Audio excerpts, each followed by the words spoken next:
नमस्कार, मैं हूं भुवनेश सिंह और आप देख रहे हैं मुंबई मेट्रो। शुरुआत करेंगे 25 बड़ी खबरों से।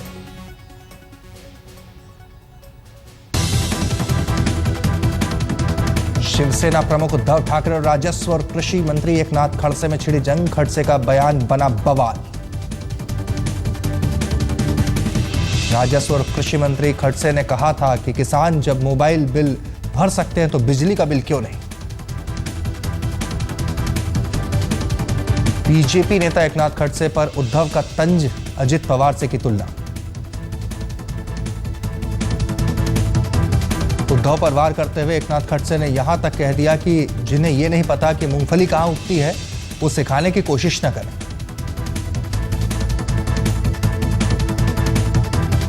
उद्धव ने कहा शरद पवार की भाषा बोल रहा है खड़से। शरद पवार ने बाल ठाकरे पर ऐसा ही कटाक्ष किया था।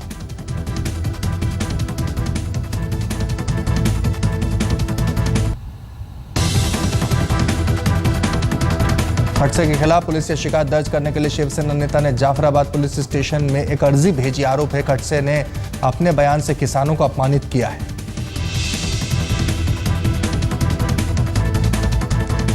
शिवसेना का मीडिया पर वार। शिवसेना के मुखपत्र सामना में एक संपादकीय में लिखा है, पार्टी की छवि खराब करने के लिए मीडिया ने गैर जिम्मेदाराना बयान दिए।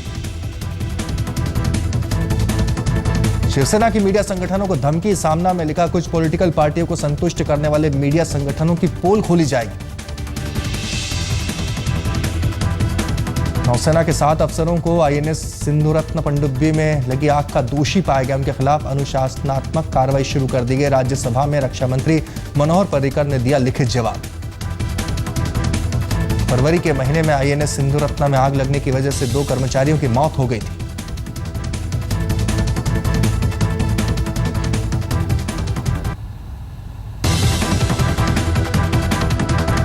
आईएनएस सिंधुरत्न में लगी आग को नैतिक जिम्मेदारी मानते हुए नौसेना प्रमुख एडमिरल डीके जोशी को इस्तीफा देना पड़ा था। रक्षा मंत्री मनोहर पर्रिकर ने बताया कि आईएनएस सिंधुरक्षक पनडुब्बी में हुए धमाके की बीओआई रिपोर्ट पूरी होनी बाकी है। इसी साल 14 अगस्त को आईएनएस सिंधुरक्षक में धमाके के बाद पनडुब्बी डूब गई थी। 18 कर्मचारियों को जान गंवानी पड़ी थी। ठाणे के मुरबड़ा इलाके में एलपीजी के 250 सिलेंडर से भरा ट्रक पलटा। एक सिलेंडर में धमाके के बाद लगी आग।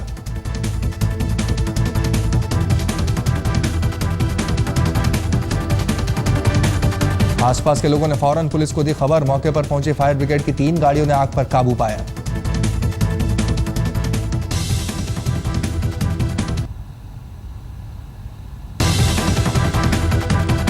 मुख्यमंत्री देवेंद्र फडणवीस ने कहा कि राज्य सरकार लोकल बॉडी टैक्स हटाने के लिए दृढ़ है। एलबीटी के सही विकल्प पर विचार किया जा रहा है। शेयर बाजार में गिरावट। दिन भर की तेजी के बाद प्रॉफिट बुकिंग के चलते निफ्टी 67 अंकों की गिरावट के साथ 8,463 पर हुआ बंद। सेंसेक्स में 161 अंकों की गिरावट 6 हफ्ते में आई सबसे बड़ी गिरावट। 28,338 पर बंद हुआ सेंसेक्स। मशहूर कथक डांसर सितारा देवी का मुंबई के जसलोक अस्पताल में निधन।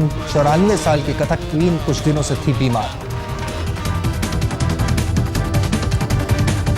प्रधानमंत्री नरेंद्र मोदी ने सितारा देवी के निधन पर शोक जताया। कहा कथक में उनके योगदान को हमेशा याद किया जाएगा।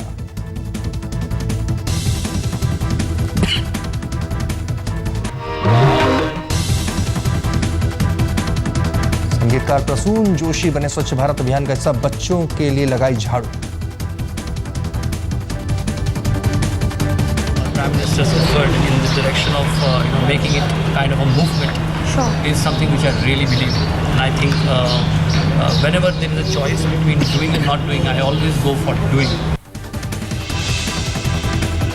महाराष्ट्र सरकार ने गायिका कृष्णा काले को संगीत के क्षेत्र में उनके योगदान के लिए इस साल लता मंगेशकर पुरस्कार देने की घोषणा की। 28 तारीख को दिया जाएगा अवार्ड।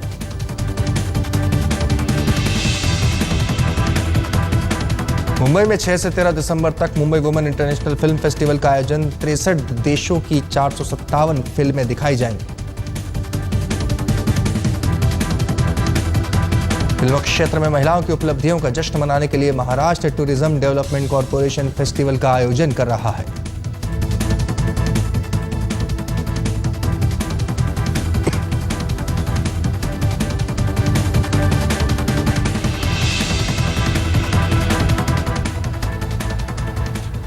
बड़ी खबर है कि मुंबई और देश को मिले 6 साल पहले जख्म को प्रधानमंत्री नरेंद्र मोदी एक अंतर्राष्ट्रीय मसले पर उठाने जा रहे हैं। प्रधानमंत्री नरेंद्र मोदी कल सार्क सम्मेलन के दौरान अपने भाषण में आतंकवाद का मुद्दा प्रमुखता से उठाएंगे। सूत्रों के मुताबिक कल प्रधानमंत्री मुंबई हमले का जिक्र भी अपने भाषण में करेंगे। 6 साल पहले कल के ही दिन मुंबई आतंकवादियों की नापाक हरकत का शिकार हुई थी। प्रधानमंत्री नरेंद्र मोदी सार्क देशों को जब संबोधित करेंगे तो वही दिन होगा 26/11 का, और इसी दिन के मसले पर, इसी दिन के मद्देनजर प्रधानमंत्री मुंबई हमले का मसला उठाएंगे सार्क देशों के मंच पर। गौरव सावंत हमारे संवाददाता इस वक्त हमारे साथ मौजूद हैं पूरे मसले पर बात करने के लिए। गौरव, कूटनीतिक तौर पर कितना महत्वपूर्ण होगा सार्क के मंच से इस मसले को उठाना जहां पाकिस्तान के वजीर आजम मौजूद होंगे? गौरव, आप मुझे सुन पा रहे हैं? भारत आतंकवाद के मुद्दे को मैं सुन पा रहा हूँ। भारत आतंकवाद के मुद्दे को एक बड़े रूप में उठाएगा सार्क के स्तर पर। सार्क में जो प्रगति होनी चाहिए वो केवल आतंकवाद की वजह से नहीं हो पा रही है, और 0 टॉलरेंस होना चाहिए आतंकवाद के खिलाफ। और ये भारत का रवैया रहेगा। जो हमारे सूत्र के मुताबिक भारत पाकिस्तान का नाम नहीं लेगा, लेकिन ये जरूर कहेगा कि इस क्षेत्र में आतंकवाद बहुत ज्यादा बढ़ रहा है। आतंकवाद के अलावा तस्करी बढ़ रही है, ड्रग्स बढ़ रहे हैं, और इन सब की वजह से साथ में जो प्रगति होनी चाहिए व्यापार और वाणिज्य के क्षेत्र में, जो यहाँ के लोगों की आवाजाही होनी चाहिए खुले तौर पर, वो नहीं हो पा रही है। ये भी भारत कहेगा कि 26/11 का जो आतंकवादी हमला हुआ था आज से 6 साल पहले, जिसमें लगभग 170 लोग मारे गए थे, अलग अलग देशों के मूलतः भारतीय मूल के लोग मारे गए थे, उसमें अभी तक जो जांच होनी चाहिए और दोषियों के खिलाफ कार्रवाई होनी चाहिए वो अभी तक नहीं हो पा रही है। इसीलिए पूरे सार्क क्षेत्र को एकजुट होकर आतंकवाद से लड़ने की जरूरत है। ये प्रधानमंत्री मोदी 0 टॉलरेंस टुवर्ड्स टेरर, ये उनका मुख्य लक्ष्य होगा। भुवनेश, बहुत बहुत शुक्रिया गौरव, बहुत बहुत शुक्रिया इस पूरी जानकारी के लिए। 26/11 के हमले के 6 साल होने जा रहे हैं। आज तक की टीम ने पूरे शहर का जायजा लिया कि आतंकी हमले के बाद सुरक्षा की तैयारियां कैसी हैं, हमने मुंबई पर आतंकी हमले से क्या सबक सीखा है। देखिए पूरी रिपोर्ट।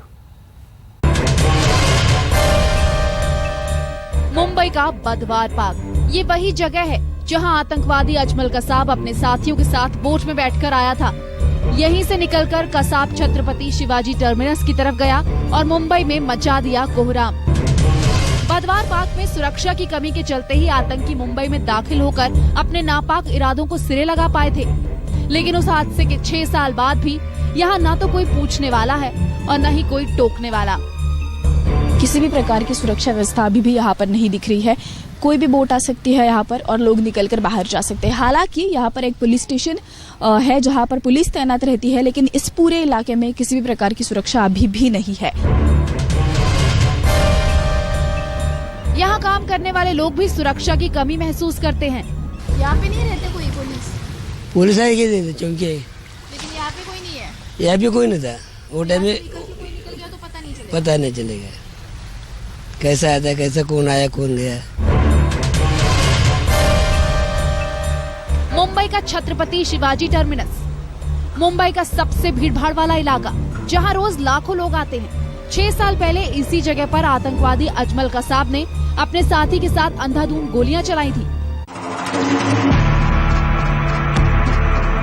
अब मैं सीएसटी स्टेशन के बाहर पहुंच गई हूँ। सीएसटी स्टेशन का ये एंट्री पॉइंट है। यहाँ से हम अंदर जाएंगे। अंदर मेटल डिटेक्टर है, बहुत सारी भीड़ है, लेकिन लोग मेटल डिटेक्टर्स के बाजू से भी अंदर जा सकते हैं, उसी से जाना जरूरी नहीं है। किस प्रकार की सुरक्षा है, क्या मुझे कोई रोकता है, मेटल डिटेक्टर काम कर पाता है, ये देखेंगे सीएसटी स्टेशन के अंदर।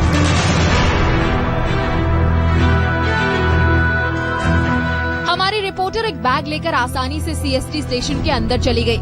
यहाँ मेटल डिटेक्टर्स काम नहीं कर रहे थे। कुछ देर यहाँ बैठने के बाद रिपोर्टर अपना बैग बेंच के नीचे रखकर बाहर निकल आई, लेकिन उसे कोई नहीं पूछता।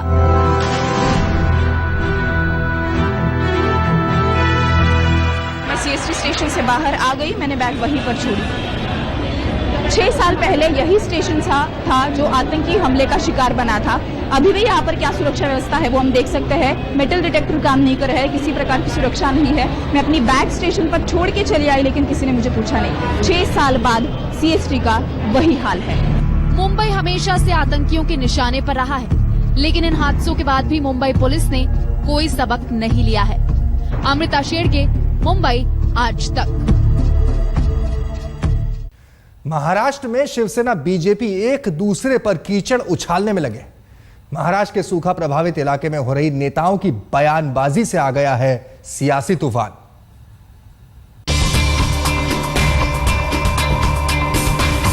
शिवसेना प्रमुख उद्धव ठाकरे और बीजेपी सरकार के मंत्री एकनाथ खड़से के बीच छिड़ गई है जुबानी जंग।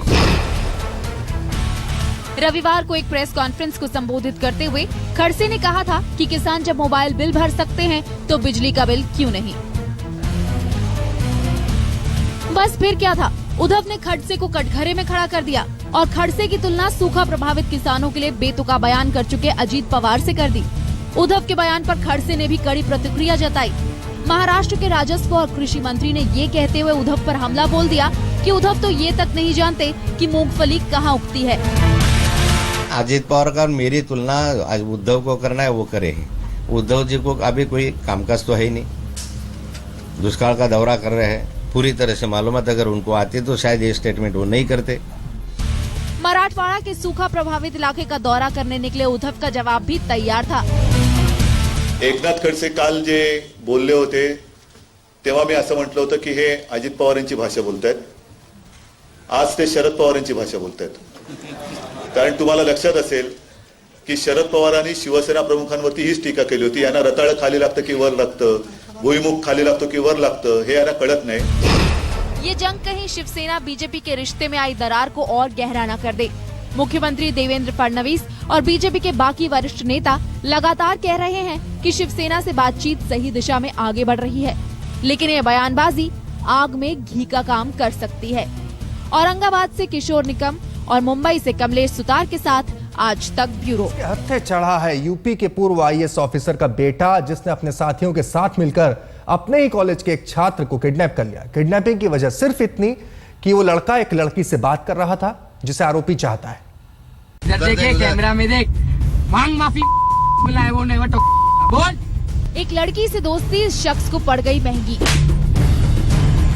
लड़की को पसंद करने वाले 20 साल के हरीश खान ने अपने साथियों के साथ मिलकर पहले तो इस शख्स की पिटाई की, फिर फोन पर उसका ये वीडियो रिकॉर्ड किया। तेरा वीडियो ना सब जगह डालता हूं, इधर देखे कैमरा में देख, मांग माफी बुलाए वो नहीं बोल। मत हाथ जोड़। ये सच्चाई किसी फिल्मी कहानी से कम नहीं। यूपी के पूर्व आईएएस ऑफिसर का बेटा है आरोपी हरीश खान, जिसे फिलहाल पुलिस ने गिरफ्तार कर लिया है। कई साल तक फेल होने के बावजूद भी खार के कॉलेज के चक्कर लगाने वाले हरीश की दोस्ती वहीं पढ़ने वाली एक लड़की से थी, जिस वजह से उसका कॉलेज आना जाना जारी था। लड़की से पीड़ित लड़के की दोस्ती के चलते वो उसे पहले भी धमका चुका है। एक गर्ल की फ्रेंडशिप के ऊपर से दूसरे एक विद्यार्थी के साथ में उसका कुछ अनबन हुआ है और उसके चलते वो जो दूसरा लड़का है उसने इसको घर से बुला लिया। 15 नवंबर की रात हरीश ने पीड़ित लड़के को मिलने के लिए बुलाया। रात 11 बजे जब लड़का उससे मिलने पहुंचा तो हरीश और उसके 2 दोस्तों ने उसे जबरदस्ती गाड़ी में बिठाया और उसकी बेइंतहा पिटाई की। फिर जबरदस्ती उससे बुलवाया कि वो उस लड़की से बात नहीं करेगा और बाकायदा उन्होंने इसका एक वीडियो बनाया।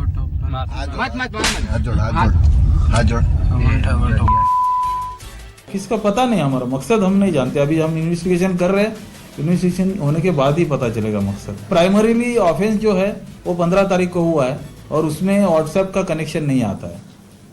सो हम इसमें लीगल ओपिनियन लेके अगर व्हाट्सएप आईटी एक्ट अट्रैक्ट होता है तो आईटी एक्ट को भी लगा देंगे। हरीश और उसके साथियों ने पीड़ित लड़के को पुलिस में खबर करने के खिलाफ डराया और धमकाया भी, लेकिन जब पीड़ित लड़के ने देखा कि हरीश ने उसका वीडियो कॉलेज में कई लोगों से शेयर किया है तो उससे रहा नहीं गया। पिता के साथ वो तुरंत पुलिस स्टेशन पहुंचा और मामला दर्ज करवा दिया, जिसके बाद हरीश और उसके साथियों को गिरफ्तार कर लिया गया। विद्या, मुंबई आज तक।